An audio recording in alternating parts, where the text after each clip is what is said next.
what functors are. So the key idea is that they're just a way of taking one category to another category that preserves all the compositional structure. So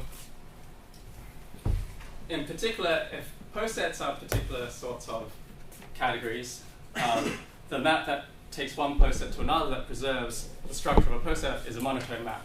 So functors between posets are monotone maps. So maybe I'll leave that as an exercise for you to show. So functors between posets are monotone maps. Okay, so this was exercise, I guess. Another example is a database instance.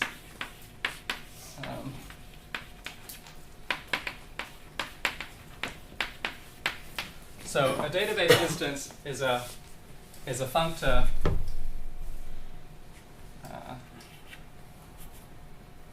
So that's just a database instance is a functor from a schema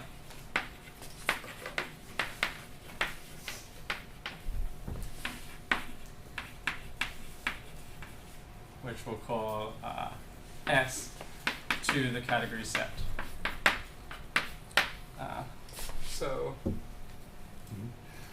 how does this work?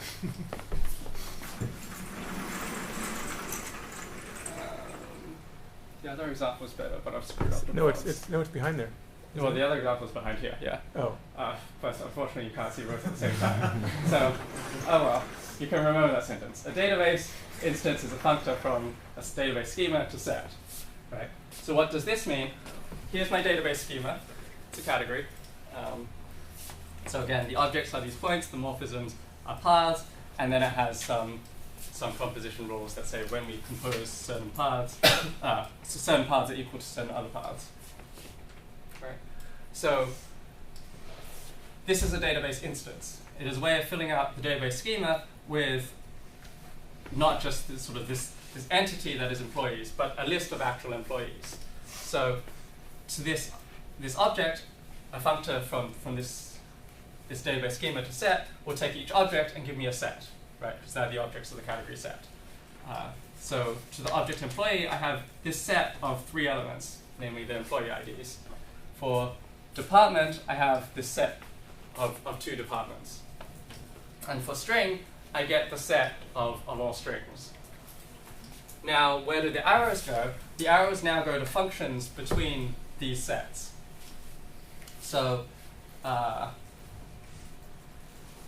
how works in a function from employees to departments? Well, here's the table that defines that function. It says, if you give me employee 1, I give you department 101. If you give me employee 2, I give you also department 101.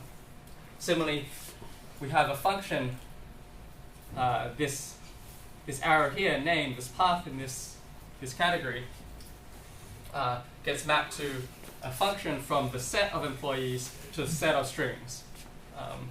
And that function is the function that, if you give me employee 1, it gives me the string Alan, which is the name of that employee. So it sounds nice to say that database instances are functors from schemas to set, but that alone isn't a good enough definition, because you could get all sorts of really weird. You could map employee to, like, a certain ring or something like that. You could get tons of weird properties in addition to what you were intending for your database. Is there a way of saying that employee is a particular object in set? I guess you want to say something like that. You want flexibility to choose. I mean, maybe your employees are elements of some ring. But what I'm saying is your definition is way broader than you might want for. No, the objects of set don't have a ring structure anyway. I mean, we would just be giving them names, right? Your objects. So I guess your question is, can you restrict? Yes. Can you say that these objects of sets are sensible sets of employees, and this object employee here has to go to one of these sensible sets? So a reasonable real-world restriction would be that your functor is called finitely presentable, which means that you can write down a list of all of the you can write it down in infinitely much time what your database is. Okay. That might be different than allowing to go to the category of finite sets. One thing you could also do is say it's not a functor to sets; it's a functor to the category of finite sets. But that wouldn't allow certain labeled null type things that come up in practice as useful. So it's kind of they're different. They're different. Oh yeah, and you want strings to go to the set of all possible strings. Couldn't you just say that the category of rings is not the same as the category of sets, and you defined it with a category of sets? That's right. But he's saying, what if emp went to the set of all twin primes, or the set of all prime numbers, and you said my employees were all prime numbers, and that'd be weird. And we named every prime number by its, some weird name. Well, that's still a legal database. Someone could write down in database software if they wanted to. It's just weird of them to do it. Does that answer the question? Yeah, it does. Okay. I just sort of, I guess, in the language of category theory, how might you express that sort of thing, which you sort of got at by saying, well, a different set like finite, or a different category like finitely presented sets. Yeah, finitely presented functors is what I might present personally like, but that's so much more complicated than saying it this way. That you're right. There's something lost. You're getting too much. You're getting such weird database instances, but this is so much simpler, and it's not going to steer people really wrong. So. Yeah.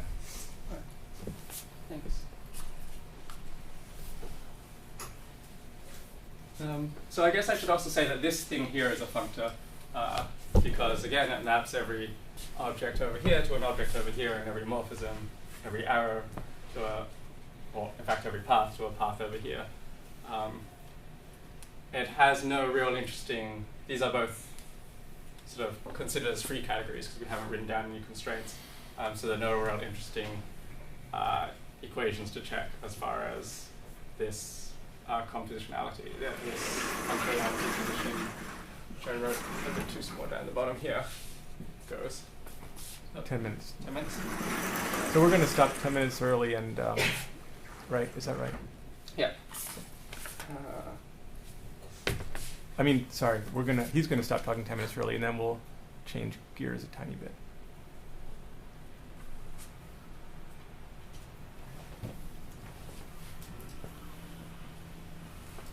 Okay, so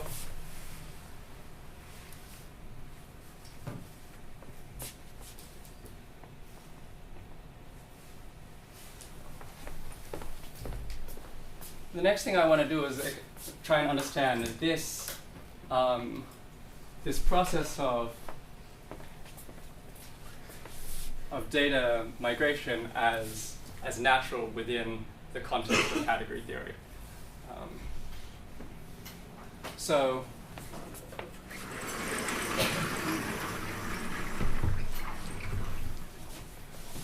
how might we think of this data migration categorically? And the answer is via this notion of universal construction that we saw shades of last week when we talked about both adjunctions and also as we talked about meets and joins. So let's call this full universal constructions. So I won't give formal definitions here. They get a bit technical and we do not have the time. But the idea is basically that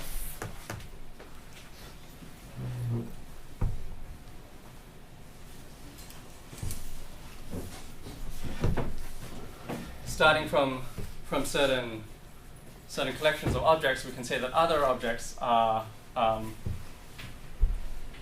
well. The idea is a generalization of the notion of meet and join, say. So remember, with meet and join, we specified maybe two objects in our poset, and then asked for the least object, say, that was greater than each of those things.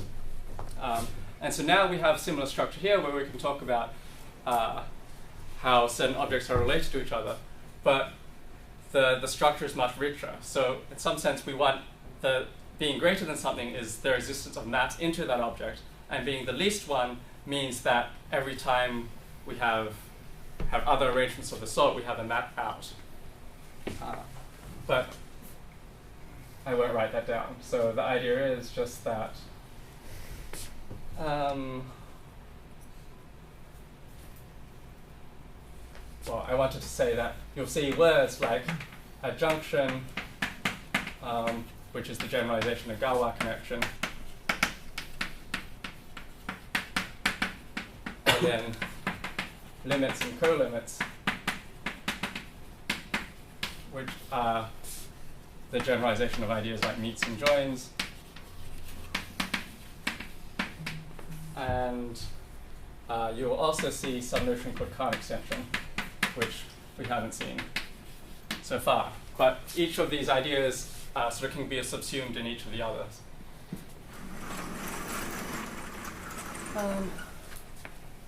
Okay.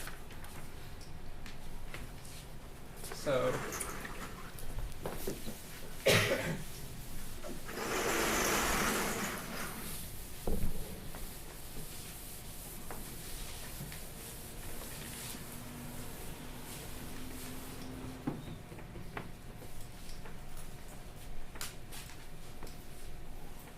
So going back to the situation over here,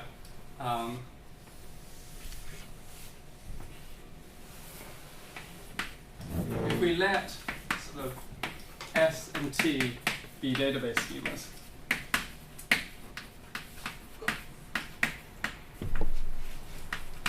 we saw that a functor from S to set was an instance of the database on the schema S. Right? So we define some set, sort of, some category S instances, which is the set of the objects of which are the set of functors from S to set. And similarly, we have the T instances, which are the functors from T to set. But over here, we have some, so then if we're given some functor here from S to T, okay, then we can define a functor from T instances to S instances just by precomposing with this functor, right? So if we have a functor, some instance A of this database, right? We have some instance A, which is a functor from T to set. Then if we compose, if we do F, if we do F, then we do A, then we get a map from S, which goes to T, and then to S. So we get in particular a map from S to set. So we get a database instance on S. So what this will tell us then is it goes backwards. It's what's known as contravariant. So if we have an instance of this database, we can get an instance of this database. So right now we are thinking about S instance just as set, not as category. Yeah, so I've glossed over the fact that there's a natural notion of morphism between databases as well. So it's this is known as a natural transformation, and sorry, there's a natural. Do you want database instances? Is that right? Okay. So given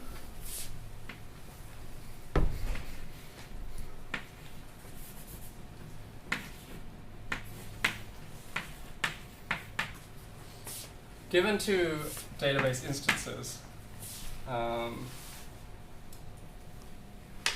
me draw a different diagram. So here's some sort of database, a very basic database schema. and we might map it in 2 different ways to 2 different database instances. So I'm going to call the first one, for this A and B, for the first one f of A and f of B, and it goes to a database. So FA is a set and FB is a set.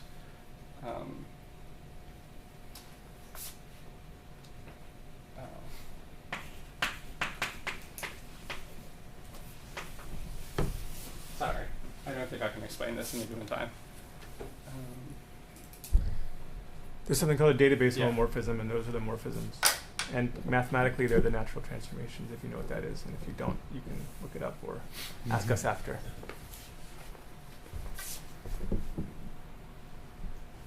Okay, so what I wanted to say is that there's this, just as last time we saw a push-forward functor, a pullback functor between partitions, and then we had a Galois connection that, so given some sort of map, we've got a map in the reverse direction between partitions.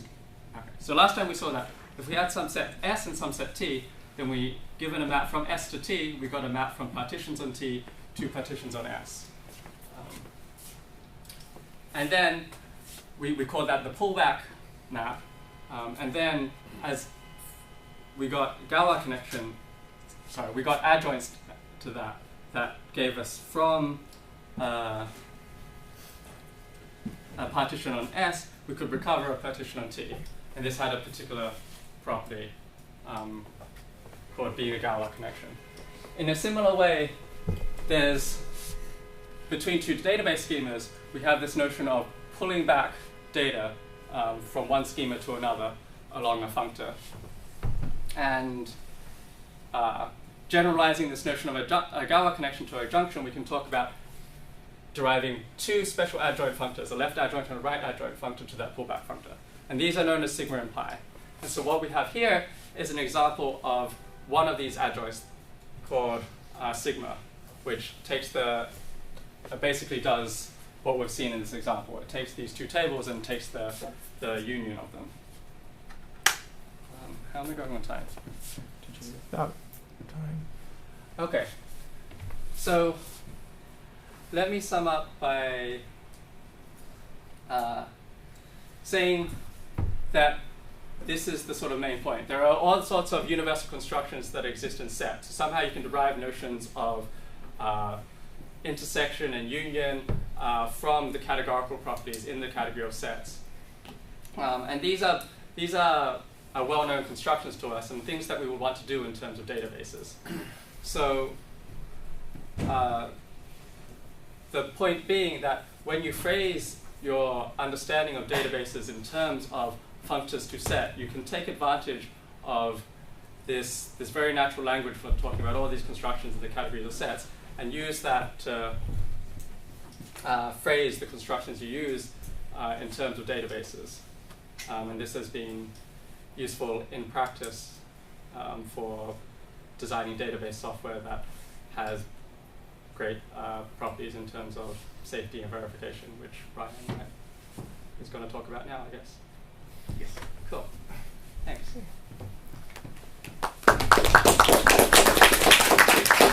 Okay, so yeah, I think, so this is Ryan Wisniewski. He and I co-founded a company based on this kind of stuff that we saw today.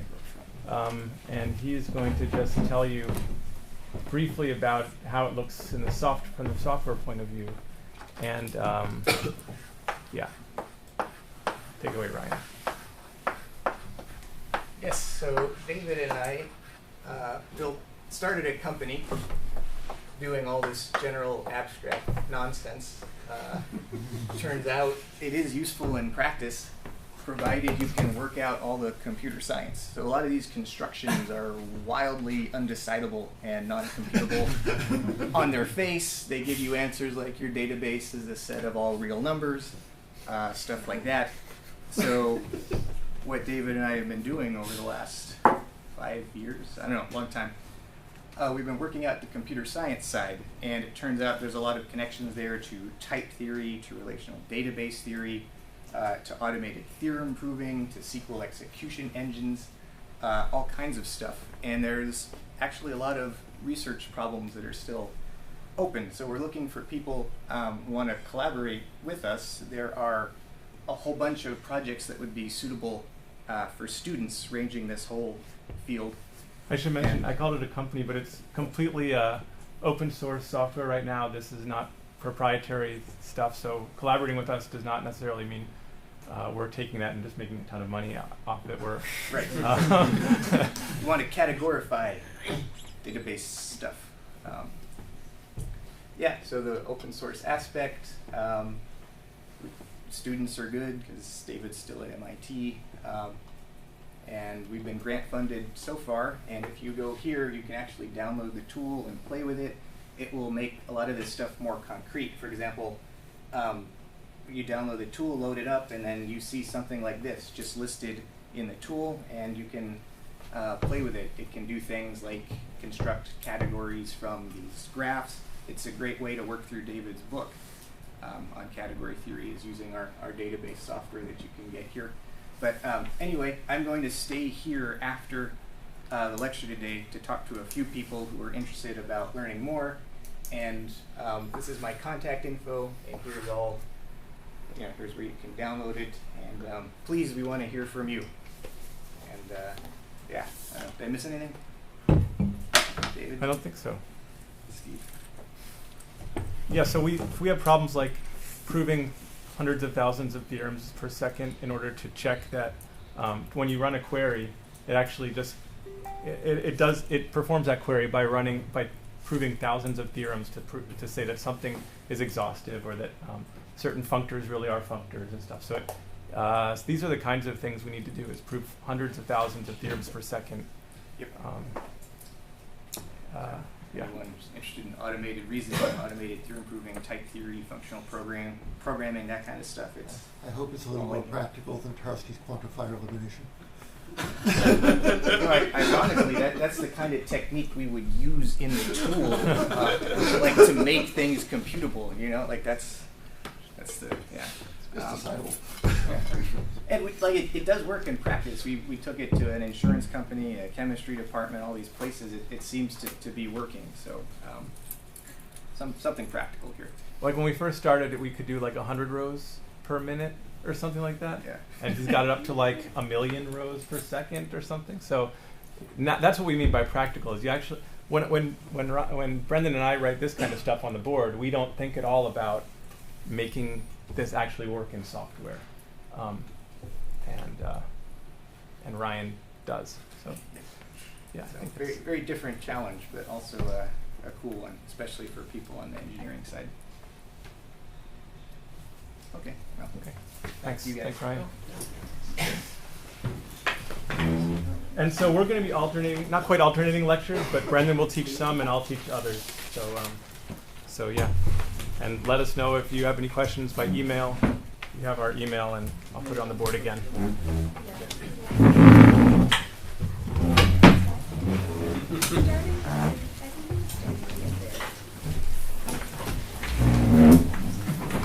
So, question. How do you deal with this wild unfindability? You make do the best you can. Library call. Library call. Love it.